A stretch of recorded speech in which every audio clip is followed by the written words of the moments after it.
2 months నుంచి prepare అవుతున్నా. Like అన్నిటికీ నాకు దగ్గర దగ్గర 1,00,000 పైన అయింది. ఆర్సీ పోయినాయి, అది నాకు 2 days పట్టింది. పోలీస్ స్టేషన్ చుట్టూ తిరగడం, నియర్లీ 11,000 దాకా ఖర్చు పెట్టి ఆ టాప్ ర్యాక్ పెట్టించిన. కింద ఇరిగిపోయింది, లోపల అంతే ఉంది, ముక్కి ఆన్ చేస్తే వస్తుంది. సిఏ టైర్ వేయించిన, అదే బిగ్ మిస్టేక్. సిఏ టైర్లు అయితే అస్సలు వేయకండి. రాయల్ ఎన్ఫీల్డ్ వాళ్ళు ఇంత ఖర్చు పెడతాం కానీ మనం ఎంఆర్ఎఫ్ టైర్లు ఎందుకు వేయరో నాకు అర్థం కాదు. యా, ప్రాపర్ సర్వీసింగ్ అయిపోయిన తర్వాత బండిలు ఆర్సీ కార్డుని సీజ్ చేయలేదు అండ్ ఆర్సీ ఎవరికాడ పెట్టి తాకట్టు పెట్టలేదు. నాకు ఎవడైతే ప్రాసెస్ చేసిండో వాడే ఏజెంట్ కాడ 500 కట్టలు ఇంత కట్ట బండిలు తీసుకొని పోతున్నాడు. ఎంత కరప్షన్! పోలీస్ స్టేషన్ చుట్టూ తిరగాలి, మీ సేవ చుట్టూ తిరగాలి, ఆర్టీఓ ఆఫీస్ చుట్టూ తిరగాలి. లిటరలీ ఫక్కప్ అయిపోతారు మొత్తం.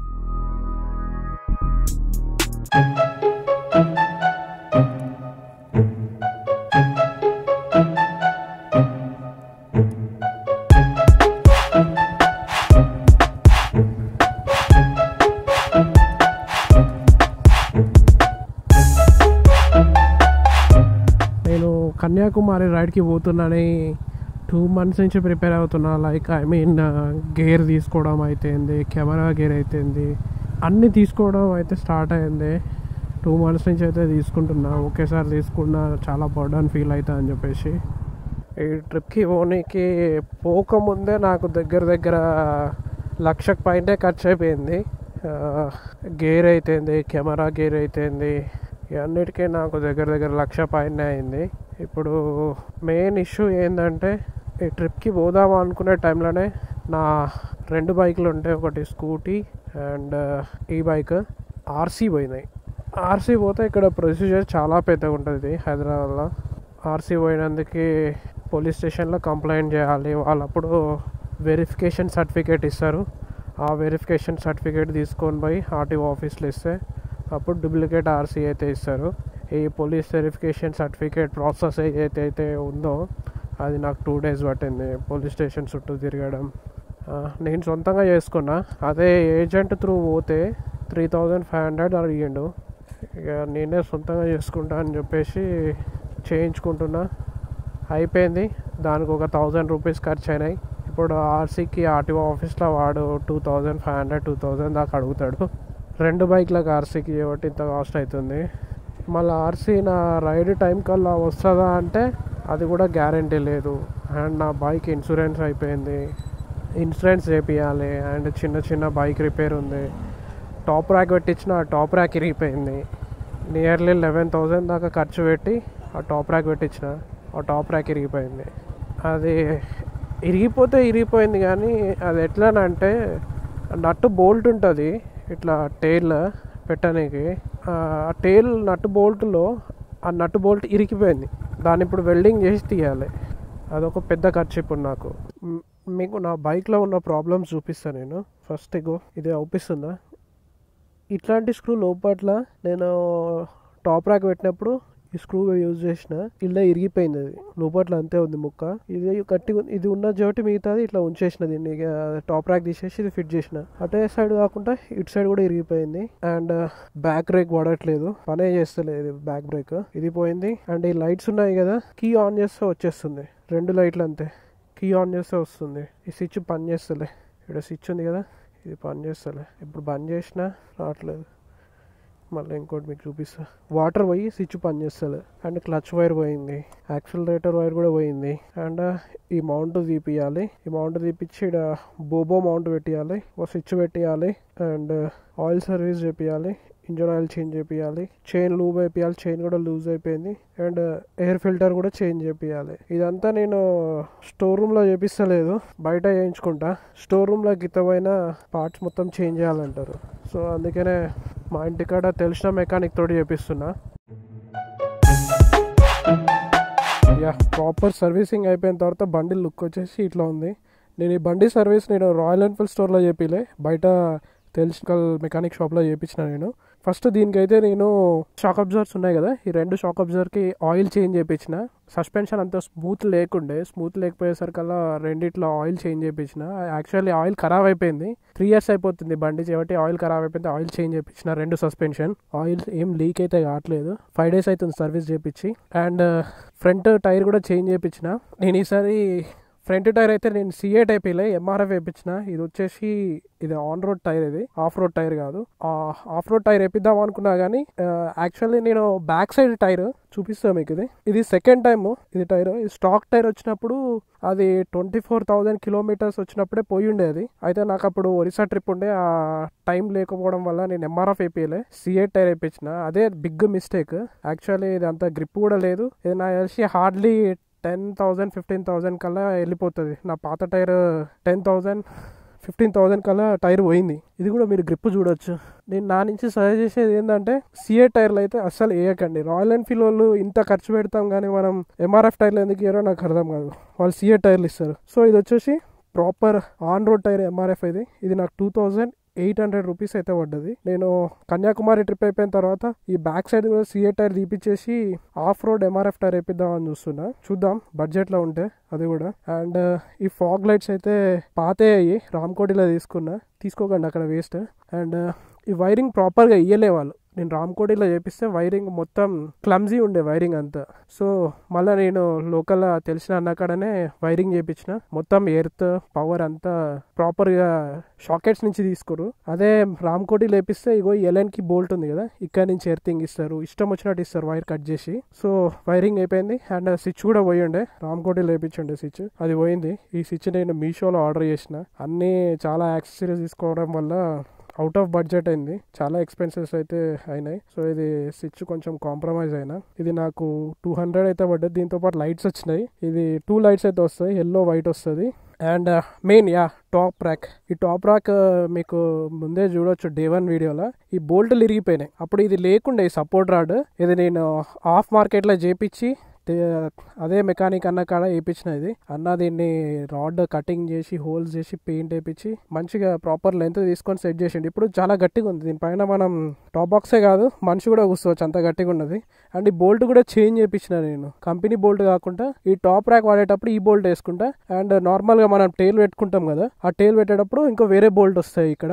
అండ్ క్లచ్ వైర్ చేంజ్ చేయించిన. మనది ఇక్కడ చిన్న బోల్ట్ పోయి ఉండే, అది స్టోర్ రూమ్ నుంచి తీసుకొచ్చి వేయించిన. అండ్ క్లచ్ వైర్ వేయించిన అండ్ యాక్సిలరేటర్ వైర్ వేయించిన. ఈ రెండు చేంజ్ చేయించిన తర్వాత స్టోర్ రూమ్ నుంచి బండి ఎట్లా వస్తుందో అట్లా పర్ఫార్మెన్స్ అయితే ఉంది. ఇది మెయిన్, ఇది ఇంపార్టెంట్. ఎక్కడికి పోయినా లాంగ్ పోయినా clutch wire and accelerator wire, brakes, engine oil main important. నేను నా బ్రేక్ అసలు పడట్లేదు. ఇది బ్యాక్ సైడ్ బ్రేక్ మీకు చెప్పే ఉంటా ఫస్ట్, అస్సలు పడట్లేదు. ఇది కొంచెం హైట్ అయి ఉండే, తెలిసిన ఫ్రెండ్కి బైక్ ఇస్తే వాడు కింద పడేసి లివర్ పైకి వచ్చిండే, ఇట్లా పైకి కాలు పెడితే మొత్తం కాలంతా బ్రేక్ పైనే ఉండేది. అయితే ఇప్పుడు డౌన్ చేపించి దీంట్లో బ్రేక్ ఫ్లూయిడ్ చేంజ్ చేయించి బ్రేక్ క్యాలిబర్లో కొంచెం ఏదో జామ్ ఉంటే అది క్లీన్ చేసిండు. ఇది ఒకటి ప్రాపర్గా వర్క్ చేస్తుంది ఇప్పుడు. అండ్ ఇంజన్ ఆయిల్ చేంజ్ చేయించిన. ఈసారి నేను రాయల్ ఎన్ఫీల్డ్ ఆయిల్ అయితే యూజ్ చేయలేదు. నేను మోటల్ మీకు ఇక్కడ సైడ్కి స్క్రీన్ షాట్ పెడతా ఏ ఆయిల్ యూజ్ చేసిండో. నేను యూట్యూబ్లో అండ్ చాలా రీసెర్చ్ చేసి అయితే ఆయిల్ వేయించిన. అది మీకు సైడ్కి స్క్రీన్ షాట్ పెడతా, మీరు కావాలంటే యూజ్ చేయొచ్చు. అది ప్రాపర్ క్లీన్ ఉంది, మీకు అవుపిస్తుంది ఇక్కడ మిర్రర్. చూడు ఎంత క్లియర్గా ఉందో ఆయిల్. రాయల్ ఎన్ఫీల్డ్ ఆయిల్ మీరు 1000 కిలోమీటర్స్ తిరిగితే అది మొత్తం బ్లాక్ అయిపోతుంది. అండ్ ఇంజన్ కూడా చాలా హీట్ వస్తుంది. మీరు డ్రైవ్ చేసేటప్పుడు కూడా అంత స్మూత్ ఉండదు, బైక్ అంత స్మూత్గా మూవ్ కాదు. సో ఈసారి మోటోలో వేయించిన. ఈ రైడ్కి పోయి చెక్ చేస్తా. నేను లోకల్లో తోలుతున్నా, ప్రాబ్లం అయితే ఏం లేదు, పర్ఫెక్ట్ ఉంది. ఇంజన్ ఆయిల్ చేంజ్ చేయించిన అండ్ ఎయిర్ ఫిల్టర్ వేయించిన. కొత్తదేం కాదు, పాతదే. దాన్ని కొంచెం క్లీన్ చేయించి నీట్గా సెట్ చేసిన. ఇంకా ఏం చేయించిన నేను, చైన్ లూప్ చేయించిన. కొంచెం చైన్ లూజ్ ఉండే, చైన్ లూప్ చేయించిన. ఇప్పుడు చైన్ కూడా ప్రాపర్ ఉంది. అండ్ చైన్ ప్యాకెట్ కూడా జస్ట్ రీసెంట్గానే చేంజ్ చేయించిన. That's it. ఇప్పుడు మన బండి అయితే ప్రాపర్గా నీట్గా ఉంది. ఇప్పుడు రెడీ టు రైడ్ అన్నట్టు బండిగా, ఏం ప్రాబ్లం లేదు. ఇది బోబో మౌంట్ పెట్టించిన, నేనే పెట్టుకున్నా, ఇది ఎవరు పెట్టలేదు. దీని మీద ఇప్పుడు ఒక సపరేట్ వీడియో వస్తుంది, సపరేట్ వీడియోలో చెప్తా. అండ్ ఓవరాల్ నాకు సర్వీస్ కాస్ట్ ఎంత పడ్డది అంటే టోటల్ 3,400 పడ్డది. ఈ టాప్ ర్యాక్ ఎక్స్ట్రా అటాచ్మెంట్ కాబట్టి అండ్ ఇంజన్ ఆయిల్ చేంజ్ చేయించినాం, ఫిల్టర్ చేంజ్ చేయించినాం కాబట్టి నాకు 3,400 పడ్డది. అదే స్టోర్ రూమ్కి తీసుకపోతే 4,000 5,000 పైనే వచ్చేది, లేబర్ ఛార్జెస్ అయ్యి అని చెప్పేసి. అండ్ మళ్ళీ స్టోర్ రూమ్కి తీసుకోవాల్సి వచ్చేది, ఎందుకంటే చిన్న ప్రాబ్లమ్స్ వస్తాయి. అండ్ ఆ ఇంజన్ ఆయిల్ మెయిన్, ఆ ఇంజన్ ఆయిల్ వాళ్ళ బ్రాండే వాడతారు, అది నాకు అస్సలు నచ్చదు. అందుకని నేను బయట చేయించిన. అండ్ నా 3 years బండే, వారంటీ అన్నీ ఎక్స్పైరీ అయిపోయినాయి. వారంటీ కూడా అవసరం లేదు, అందుకని నేను బయట చేయించుకున్నా. That's it. ఇప్పుడైతే మనం దీన్ని పీస్ఫుల్గా రైడ్కి అయితే తీసుకోవచ్చు, ప్రాబ్లం అయితే ఏం లేదు. టైం దొరికితే ఒక 100 కిలోమీటర్స్ అట్లా రైడ్ చేస్తారు దీని మీద వీలైతే. ఈ చైన్ స్ప్రాకెట్ ఫ్రంట్ ఏదైతే ఉందో చాలా మంది క్లీన్ చేయరు. ఏదైతే రాయల్ ఎన్ఫీల్డ్ సర్వీస్ సెంటర్ ఉందో దాంట్లో దీని అయితే అస్సలు క్లీన్ చేయరు. నేనైతే ఎవ్రీ 3 months నేనే క్లీన్ చేసుకుంటా ఇది ఓపెన్ చేసి. ఈసారి మీకు చూపించాలని మెకానిక్ తోటి ఓపెన్ చేయించి క్లీన్ చేపిస్తున్నా. చూడండి ఎంత డస్ట్ ఉందో దీంట్లో. అండ్ ఇది చాలా వెయిట్ అయిపోయింది ఈ డస్ట్ వల్ల, మొత్తం పేరుకొని ఉంటది. యాక్చువల్లీ చాలా మంది అసలు క్లీన్ చేయట అలా ఓపెన్ చేస్తే దాంట్లో మట్టి రాళ్ళు ఉంటాయి. నాదైతే చాలా తక్కువ ఉంది, ఎందుకంటే నేను ఎవ్రీ 3 months క్లీన్ చేస్తున్నా కాబట్టి అంత మట్టి లేదు. సో ఇది క్లీన్ చేసుకోండి. ఇది రాయల్ ఎన్ఫీల్డ్ స్టోర్లో క్లీన్ చేయమంటే వాళ్ళు క్లీన్ చేయరు. మీ దగ్గర ఎల్ఎన్ కీ ఉంటే మీరే ఓపెన్ చేసి ఒకసారి క్లీన్ చేయండి. ఇక్కడ చైన్ స్ప్రే యూజ్ చేసి క్లీన్ చేయొచ్చు, నీట్గా క్లీన్ చేసి. ఏమన్నా చెప్పినా కదా ఇట్లా ఇన్సూరెన్స్ ఉన్నది, ఆర్సీ వర్క్ ఉన్నది, ఆర్సీ పోయింది, అప్లై చేసిన, ఇట్లా పోలీస్ ఎన్ఓసీ తీసుకురావాలని చెప్పినా కదా. దానికి మస్తు టైం అయితే పట్టింది. ఈరోజు ఆర్టీఓ వరకు పోయినుండే కానీ పని అయితే కాలేదు. యాక్చువల్లీ నా స్కూటీ ఈ బండిది ఆర్సీ పోయిందని చెప్పినా కదా, అదే ఆర్సీ వర్క్ అండ్ హైపోథెటికేషన్ తీసేపియాలి. దానికి కూడా చేపిద్దామని పోయినా. ఆర్సీ ప్లస్ ఈ రెండు చేపిస్తే ఇక ఆర్టీఓలో నాకు ఏ పని ఉండదు అని చెప్పేసి పోయినా. ఎంత కరప్షన్ అంటే డాక్యుమెంట్స్ అన్నీ ప్రాపర్లు ఉన్నాయి. ఎఫిడేవిట్ ఎఫిడేవిట్లో ఏంటంటే ఏ ఆఫీసర్, పోలీస్ ఆఫీసర్ నా ఆర్సీ కార్డ్ని సీజ్ చేయలేదు అండ్ నా ఆర్సీ ఎవరి కాడ పెట్టి తాకట్టు పెట్టలేదు అని చెప్పేసి ఒక ఎఫిడేవిట్ లెటర్ తీసుకొని రావాలి, నోటరీ చేయించుకొని. అది చేయించుకొని తీసుకొని పోయినాక కూడా ఆర్టీఓలో ఎంప్లాయీ ఎక్సెప్ట్ చేయలేదు, ఇది ప్రాపర్గా లేదని చెప్పేసి. అన్నీ మంచిగానే ఉన్నాయి. కాకపోతే ఏంటంటే వాళ్ళ ఆర్టీఓ ఆఫీస్కి బయట తెలిసిన వాళ్ళతోటి ఎఫిడేవిట్ చేయించిన బాండ్ పేపర్ పైన 20 రూపీస్ చేపిస్తే అది చెల్లదన్నారు. ఎందుకు ఏమైందమ్మా అంటే కింద సంతకం లేదన్నది. ఎవరిది? అహ్మద్ తెలిసిన ఏజెంట్. నేను బయట ఒక ఏజెంట్ని అడిగిన. ప్రతి ఒక్క ఎంప్లాయీకి లోపల ఆర్టీఓ ఆఫీస్లో వస్తున్న ప్రతి ఒక్క ఎంప్లాయీకి బయట ఒక ఏజెంట్ ఉంటాడు, బ్రోకర్. వాడు జస్ట్ ఇట్లా గీత గీయడము, సంతకము చేస్తే ఆడ డాక్యుమెంట్ ఎట్లన్నా యాక్సెప్ట్ చేస్తారంట. ఎందుకంటే మనం వానికి పే చేస్తాం కదా పైసలు, దాంట్లో షేర్ ఎంప్లాయీకి పోతుంది. వాళ్ళ డ్యూటీ అయిపోయిన తర్వాత ఈవినింగ్ తీసుకుంటారంట పైసలు, ఆఫీస్ బయటనో హోటల్ అనో ఎక్కడనో అక్కడ. ఇదివరకు ఏజెంట్స్ లోపట్ల ఉండి పక్క నుండి అన్ని పనులు చేయించేది. రీసెంట్గా ఏసీపీ ఏమంటారు వచ్చి తనిఖీలు అయ్యి చేసిరంట. తనిఖీలు చేయడం వల్ల ఇప్పుడు ఏజెంట్స్ని కూడా లోపట్లోకి ఎలా చేస్తలేదు. సో ఏజెంట్లు బయట ఉండి పని చేస్తారు ఎంప్లాయీస్కి. ఎంత దారుణం అంటే నువ్వు లైసెన్స్కి పో, ఎల్ఆర్కి పో, రిజిస్ట్రేషన్కి పో, ప్రతి దానికి పైసలు పే చేయాలి. ఏది అప్లికేషన్ ఫీ కాకుండానే. అట్లయితేనే అయిపోతుంది. లేకపోతే నీ సొంతంగా నువ్వు ఏజెంట్ కాకుండా నీ సొంతంగా నువ్వు వేసినావు అనుకో, అట్లనే పని అవుతుంది. కాకపోతే 1 dayలో కాదు, వస్తూ ఉండాలి. 1 day, 2 days, 2nd day, 3rd day వస్తుండాలి. 3 రోజులు పడుతుంది. ఎందుకంటే వాళ్ళు డాక్యుమెంట్స్ ఏమేమి కావాలో క్లియర్గా చెప్పారు. ఎక్కడెక్కడ సంతకం చేపియాలి, ఏమి ఉండాలి అనేది ఏది చెప్పారు వాళ్ళు. మనమే తెలుసుకోవాలి, పోయి అడుగు తెలుసుకొని చేయాలి. ఆడ పోయి నువ్వు నీ సొంతంగా పోయి చేయించిన, సపోజ్ ఆర్సీ పోయినా, నేనే కంప్లైంట్ చేసాను పోయినా, దానికి కావాల్సిన డాక్యుమెంట్స్ నాకు వెళ్ళలేదు. జస్ట్ అప్లికేషన్ చేసుకున్నా, ఫీజు పే చేసిన, ఆన్లైన్లో పోయినా. అది పోయిన తర్వాత ఈ డాక్యుమెంట్ మిస్ అయింది, ఈ డాక్యుమెంట్ కావాలి తెచ్చుకోబోండి అని అంటారు. ఏ డాక్యుమెంట్ ఏంది అనేది అసలు క్లియర్గా చెప్పారు. బెటర్గా హెల్ప్ డెస్క్లో అడుగుతామని అంటారు. హెల్ప్ డెస్క్లో అడిగితేనేమో వాడు ఏజెంట్ ఏమని చూపిస్తాడు, వాడిని అడుగుతాను అంటారు. వాడికేమో పైసలు పే చేయండి, వాడు ఏది చెప్పాడు. అట్లా ఉంటుంది మొత్తం. వీళ్ళందరూ ఏజెంట్లు మార్నింగ్ నుంచి ఆఫ్టర్నూన్ 2 o'clock దాకా వీళ్ళు వర్క్ చేస్తారు ఆన్లైన్. అంతా ఆన్లైన్ చేసినాయన్నీ ఆఫీస్ అయిపోయిన తర్వాత, డ్యూటీ అయిపోయిన తర్వాత ఈవినింగ్ పంచుకుంటారు పైసలు. ఆ ఏజెంట్ వాడు. నేను లిటరల్లీ నా కళ్ళతో చూసిన. నా ఆర్సీ ఫైల్ లైసెన్స్ పోయింది, దానికి అప్లై చేసుకోనికి. ఆర్సీ పోయినప్పుడు నా లైసెన్స్ అన్నీ నేను అలెట్లోనే పెట్టుండే, అన్నీ పోయినాయి. అయితే ఫస్ట్ నేను లైసెన్స్కి అప్లై చేసిండే. అప్పుడు అప్లై చేస్తే లైసెన్స్ అప్లై చేసిన తర్వాత సాయంత్రం క్లోజింగ్ టైంలో ఆఫీసు నాకు ఎవడైతే ప్రాసెస్ చేసిండో వాడే ఏజెంట్ కాడ 500 నోట్ల కట్టలు ఇంత కట్ట బండిలు తీసుకొని పోతున్నాడు. సాటంగా ఏజెంట్ వానికి ఇస్తుండు, ఎంప్లాయీ తీసుకుంటుండు. ఎంత కరప్షన్. మనం ఇంత చదువుకొని ఇంత తెలుసుకొని నేను అడిగిపోయి జెన్యున్ ప్రాసెస్ ఏదైతుందో అది వేసుకున్నా ఎక్కడో ఒక్కడ మనీ పే చేయాల్సి వస్తుంది. ఇక చదువుకునే వాళ్ళు పోతే పరిస్థితి ఎంతగా నాకు అర్థం కావట్లేదు. లిటరల్లీ చెప్తున్నా కదా, పోలీస్ వెరిఫికేషన్ మీ సేవలో డిడివిషన్కి 500, 2 బైక్లకి, అండ్ నోటరీ ఇచ్చినందుకు 2 బైక్లకి అదొక 500, అండ్ ఆర్టీఓ ఫీ వచ్చేసి అండ్ ఏజెంట్ అంతా కలిపి 2500, మొత్తం 3500 అయింది. రెండు బైక్లకు కాదు, ఒకటే బైక్. దీంట్లో పోలీస్ వెరిఫికేషన్ సర్టిఫికేట్ ఏదైతే ఉందో అది 2 బైక్లకి, అండ్ ఆర్సీ అప్లికేషన్ వచ్చేసి ఓన్లీ ఒక బైక్. ఈ బైక్ ఇంకో బైక్ చేపియలే నేను, అది చిన్నగా చేపిస్తాను నేను ఈ ట్రిప్ అయిపోయిన తర్వాత. ఇంత ఖర్చు పెట్టాల్సి వస్తుంది ఆర్సీ పోతే. సో అందుకనే ఆర్సీ పోకుండా జాగ్రత్తగా చూసుకోండి, ఆడబడతాడ పడేసుకోకండి. పోతే మాత్రం మీ టైం వేస్ట్, మీ ఎనర్జీ వేస్ట్ అవుతుంది, అండ్ పైసలు దగ్గర 3500 వేస్ట్ అవుతుంది. పోలీస్ స్టేషన్ చుట్టూ తిరగాలి, మీ సేవ చుట్టూ తిరగాలి, ఆర్టీఓ ఆఫీస్ చుట్టూ తిరగాలి.